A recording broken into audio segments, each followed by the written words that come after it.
Abraham was born in 1996, the eldest son in a family consisting of a father who worked as a night guard, a mother, and 3 children. The family lived in the well-known neighborhood of West Garfield Park in Chicago. Abraham's father was a hard-working man who did his utmost for his family, and Abraham was a polite, studious child. Like many children from poor families, he saw salvation in obtaining higher education degrees. His dream was to become a doctor. In 2012, Abraham, like his peers, was preparing to take exams. He spent nights reviewing lessons. One evening, while he was studying with some friends, he felt a terrible headache, perhaps due to fatigue, as Abraham thought. Among the group was a young man who handed him a pill, which Abraham swallowed, hoping it would alleviate the pain. The next day, at the same time, Abraham felt a headache again. The one who gave him the pill was not around, so he had to go to him at home, where he was given another pill. Abraham did not know that he had fallen into the trap of addiction, and that the person who gave him the pill was nothing but a dealer of hallucinogenic drugs in the West Garfield Park neighborhood. Abraham's condition worsened, and fits of rage accompanied him, plunging him into turmoil. He did not pass the exams, and all the effort he had put in during a whole year was wasted. Life turned upside down in the Martin family's house, and the young man began to blackmail his parents to buy hallucinogenic drugs known as LSD. Gradually, he started using violence against his parents and siblings. His behavior changed, and he was no longer the polite, exemplary boy. He became known in the West Garfield Park neighborhood because of the violence that characterized his behavior, especially when he couldn't get those destructive pills.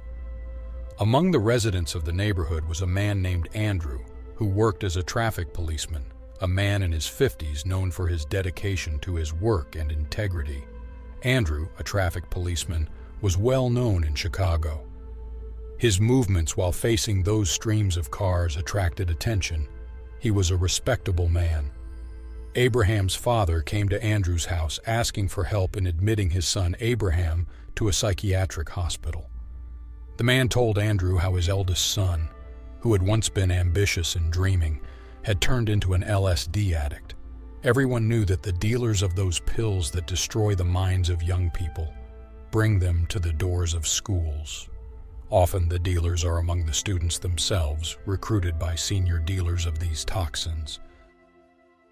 Martin, Abraham's father, left, promising Andrew that he would do everything in his power to help. The pressure on Abraham increased on his family, and his mother began to share with him the family's daily expenses to avoid his fits of rage, which always ended with stealing furniture to sell and buy LSD. After 3 days, Andrew met with Martin and informed him that he had managed to get an appointment for Abraham at the hospital.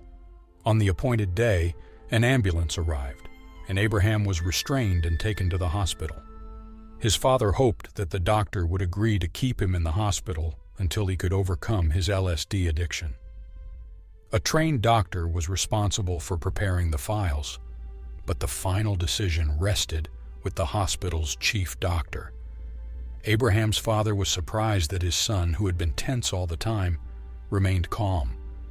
He wished his son would have a fit of rage so that the doctor could see what LSD did to him, but the young man remained calm. The trained doctor made notes in Abraham's file, then wrote a prescription and told the man to take his son home and give him this medication for 2 months. His disappointment was great. He returned home with his son, and Abraham returned to his previous state. The man realized that his fate was not to escape the whirlpool. Over time, Abraham only came home to get money to buy drugs. He even escalated into violence and began to roam the West Garfield Park neighborhood with a gun. The residents were cautious about his mood swings. On the evening of May 6th, traffic policeman Andrew was returning home after a day of work. All he could think of was reaching home and taking a rest. As usual, he passed by the market for vegetables and fruits, where he usually brought home some items his family needed. While at the market, he saw Abraham approaching, brandishing his gun and threatening passers-by and shoppers. Andrew pretended not to see him, but Abraham saw him and approached, raising his gun. The policeman thought he would back off, but the young man was in a state of frenzy. He stopped not far from Andrew and began to hurl abusive words at him. When Andrew didn't respond, he approached closer, intending to strike him in the face. The policeman stepped back and moved away from the shoppers, but Abraham's frenzy increased. He lunged at the policeman in a second, threatening him with the gun. But Abraham was met with the same action. At that moment, Andrew pulled out his gun and told Abraham he would shoot if he didn't stop. But he didn't stop. And when he tried to attack again, the policeman fired at him. He hit him in the neck with just one shot, and Abraham fell quickly. Someone called emergency services and reported the killing of a young man by a policeman's bullet in the market. The police arrived. The place was cordoned off, and they began searching for witnesses. No one who witnessed the events came forward to testify. The policeman was taken to the state security headquarters after surrendering his weapon.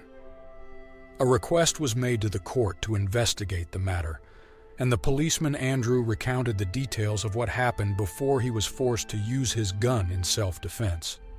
The court decided to detain the policeman pending investigation. The next day, Martin went to the morgue to receive his son's body.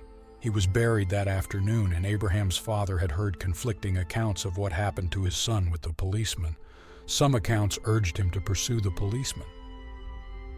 After returning from the cemetery, Martin thought carefully about the matter. He spent the night contemplating, and in the morning he rose silently and went to court. When the judge asked him what he wanted, the grieving man said he came to tell the truth. The policeman only acted in self-defense. After Abraham's father's statements were recorded in an official report, the procedure for releasing the policeman, Andrew, began.